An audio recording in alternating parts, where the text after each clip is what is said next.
అందరికీ నమస్తే. అప్పుల గురించి సీఎం రేవంత్ రెడ్డి గారు చాలా ఇంట్రెస్టింగ్ కామెంట్ చేసిండ్రు. ఇంట్రెస్టింగ్ కామెంట్స్ కాదు, హిడెన్ ఎజెండా బయటికి పెట్టిండు. హిడెన్ ఎజెండా ఏంటంటే మేము అప్పులు చేస్తాం, అప్పులు చేయక తప్పదు, అప్పులు చేయకపోతే పూడ గడవని స్థితిలో ఉన్నాం అన్న విషయాన్ని ఆయన TGOs Telangana gazetted officers diary ఆవిష్కరణ కార్యక్రమంలో మాట్లాడాడు. ఏం మాట్లాడిందంటే ఆయన అప్పుల కోసం ఇవన్నీ కవర్ డ్రైవ్లు అని మనం అనుకోవాలి. కనీస అవసరాల కోసం ప్రతి నెల 22,500 కోట్లు కావాలంటున్నాడు. కనీస అవసరాలు అంటే ఇప్పుడున్న స్కీమ్స్, కొత్త స్కీమ్స్ కాదు, ఓన్లీ పాత స్కీమ్స్ ఉన్నది ఉన్నట్టుగా అమలు చేయాలంటే 22,500 కోట్లు కావాలంట. 22,500 కోట్లు. మన అంతా మంచిగా ఉండి, రియల్ ఎస్టేట్ మంచిగా ఉండి, అన్ని రంగాల్లో మంచిగా ఉండి తెలంగాణ దూసుకుపోతుంది అన్నప్పుడు మనకు 14,000 కోట్లు వస్తుంది. నిజానికి తెలంగాణ వచ్చినప్పుడు మన దగ్గర మనకు కేవలం 29,000 కోట్లు, 30,000 కోట్లు వచ్చేది సంవత్సరం మొత్తం కలిసి. సంవత్సరం అది అంటే నెలకు 2,700 కోట్లు లేదా 3,000 కోట్లు నెలకు ఇన్కమ్. 2014లో అది 2,700 కోట్లు ఇన్కమ్ తెలంగాణకి. 2014 నుంచి 24 వచ్చేసరికి మన ఇన్కమ్ 14,000 కోట్లు. ఇంకా 14,000 కోట్ల నుంచి తగ్గుతూ పోతున్నాం మనం.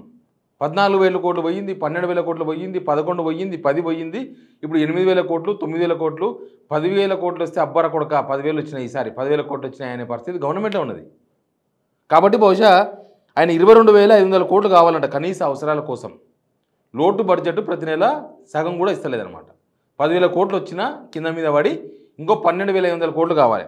అయితే ఆల్రెడీ అప్పుతో ఉంది కదా, అప్పుతో కలిసి 18,500 కోట్లు వస్తుంది అని చెప్తున్నారు. అంటే దాంట్లో అప్పుడు ఆల్రెడీ కలిసి ఉంది. అప్పు ఎంత చేస్తుందో తెలుసు కదా, యావరేజ్గా 8 నుంచి 10,000 కోట్లు చేస్తున్నారు ఎవ్రీ మంత్. ఎవ్రీ వీక్ తీసుకొస్తున్నారు. ఎవ్రీ వీక్ 2,500 కోట్లు, 3,000 కోట్లు, 4,000 కోట్లు ఎవ్రీ వీక్. నేను చూపిస్తాను అది కూడా. ఆల్రెడీ వాళ్ళ అప్పుల ప్లాన్ ఒకటి ఉన్నది, అప్పులు ఉన్నాయి. ఇక దీన్ని బట్టి ఏమర్థమవుతుందంటే ఇంకా ముందు చాలా అప్పులు ఉండబోతున్నాయి, ముందు చాలా అప్పులు చేయబోతున్నామని ఆయన విషయాన్ని క్లారిటీగా చెప్పిండు.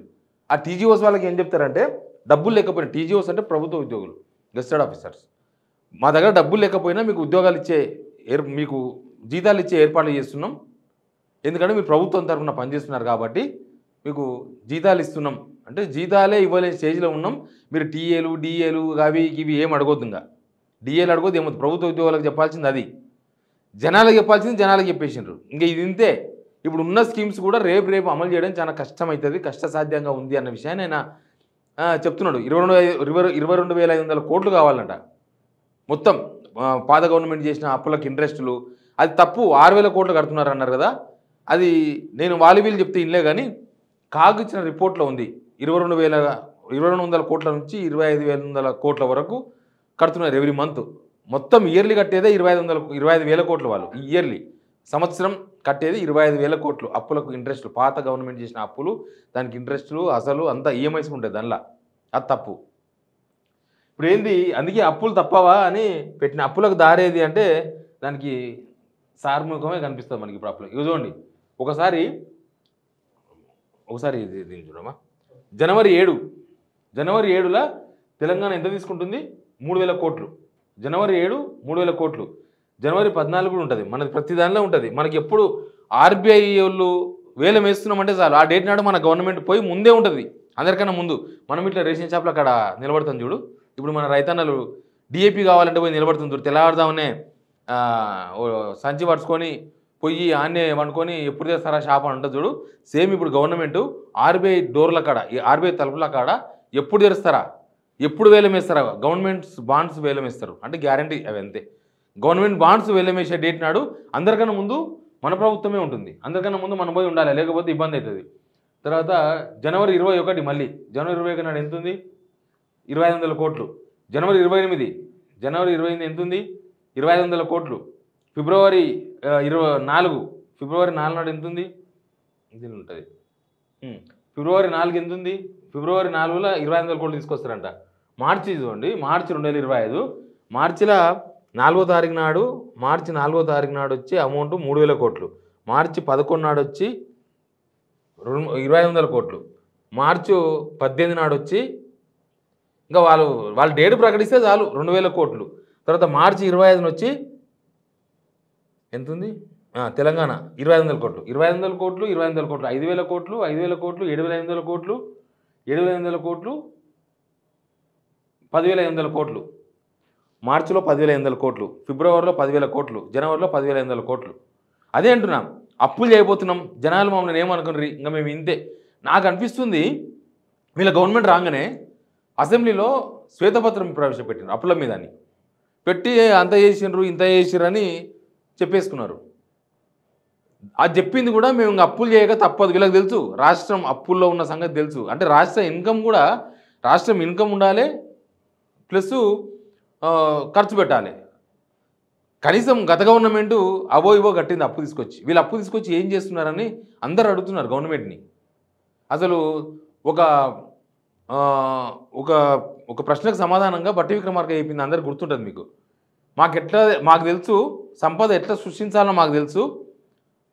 మీకు చూపిస్తా, అది కూడా చూడండి. సంపద ఎట్లా సృష్టించాలో మాకు తెలుసు, ఆ సంపద ఎట్లా పంచాలో కూడా మాకు తెలుసు.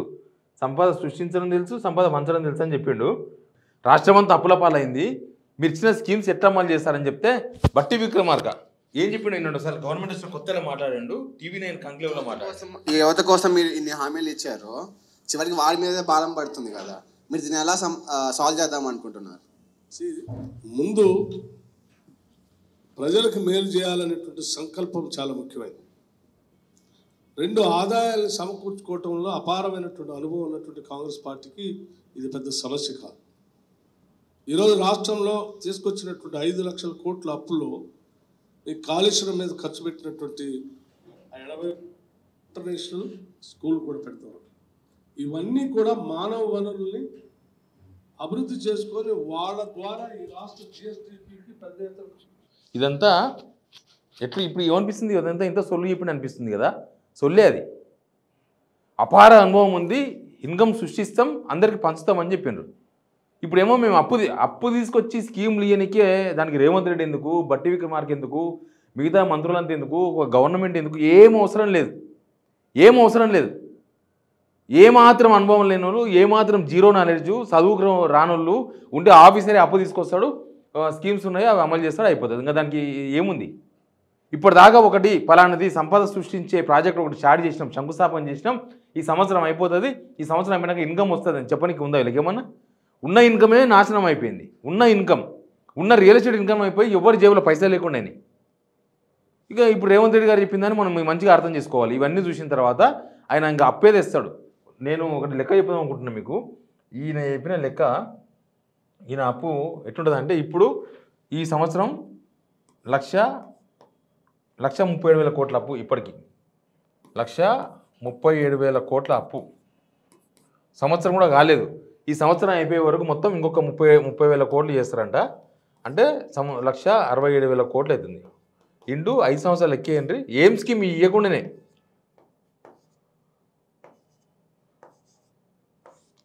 8,35,000 కోట్ల రూపాయలు అప్పు అవుతుంది. ఏమి చేయకుండా, ఒక స్కీమ్ అమలు చేయరు, ఒక ప్రాజెక్ట్ కట్టారు, ఏం చేయకపోతేనే 8,35,000 కోట్ల అప్పు అవుతుందంట.